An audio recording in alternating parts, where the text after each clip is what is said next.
Hey everybody, I'm Shawn Ryan, host of The Shawn Ryan Show.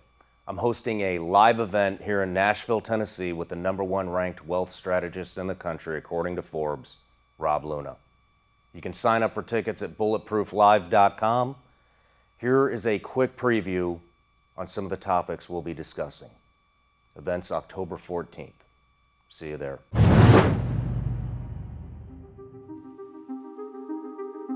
The world, how things used to be, how great things were, how safe things were.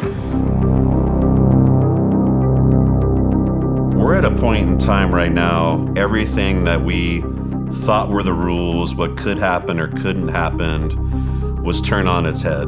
The question now is, will the bank go under or is it too big to fail? Real Talk Capital CEO Rob Luna joins us. In California, the notoriously busy highways are nearly empty. The hustle and bustle of New York is at a standstill. Governors in 4 states have now asked residents not to go out unless absolutely necessary. This is not life as usual. It doesn't just happen in 1 or 2 days. You could see those signs way ahead of time, and that's what you need to understand.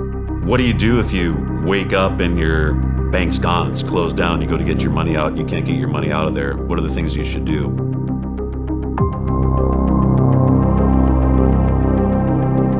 Not everybody wants a gun, but some people are starting to realize, as crime is going through the roof. It's literally going through the roof all over the country.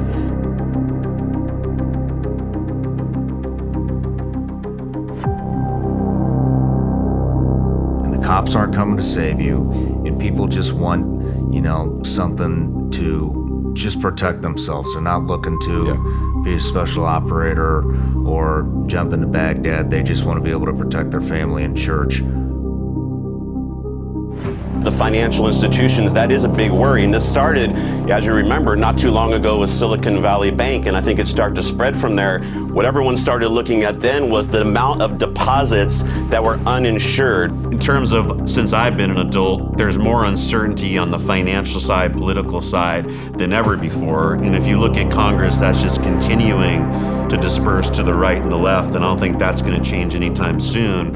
So understanding the variance of all these outcomes that could happen over the next 5 to 10 years, how should I be thinking about every investment, whether it's cryptocurrency, whether it's other foreign currency? I do not believe what's going on. If you look at the division in this country, it's been larger than we've ever seen before. And the type of policy that we're going to need to get back on track, you and I both know the special interests are going to prevent that from happening. Turn now to some breaking news. CBS News has learned of new online chatter from domestic extremist groups following that recent attack on 2 electric substations in North Carolina. Some of those posting online are advocating for further attacks on major cities like New York and Washington, D.C. And you're not going to know that the grid is going to be down for a year. You're not going to know anything. You're not going to know if it's ever going to come back after a week. What you want to do is hook your freezer, your refrigerator up to a solar inverter or some type of a generator. You've noticed how much more your weekly grocery run is costing and how much more it costs to take your family out to eat. With gas prices hitting historic highs earlier this year and with housing and rent prices still high, how is that affecting Americans? Emergency food supply, which hopefully you have a month, hopefully you have a year, hopefully you have 2 years. When you break into that, that's when you start planting your seeds. You get the garden ready, wait for season. If you have enough food supply, you wait for season, you plant the seeds, and then you harvest your crops. You save the emergency of food supply by starting to harvest your own crops through the seeds that you've just saved.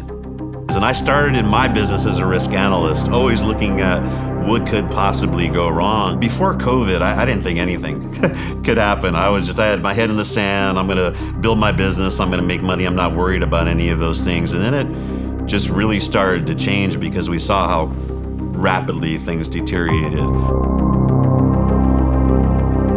When you talk about how quick things can turn and what happens to a city and town, so if you were to lose the power grid, the realization, and through your show really even opened that up a little bit more for me, that's definitely within the realm of possibility.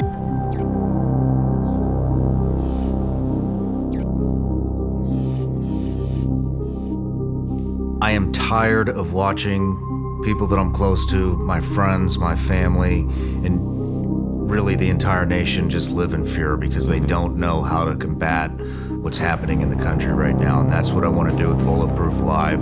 I want to give people the confidence, show them how they can start. It doesn't take a lot of money to start. It starts with one step, and that first step is signing up for Bulletproof Live.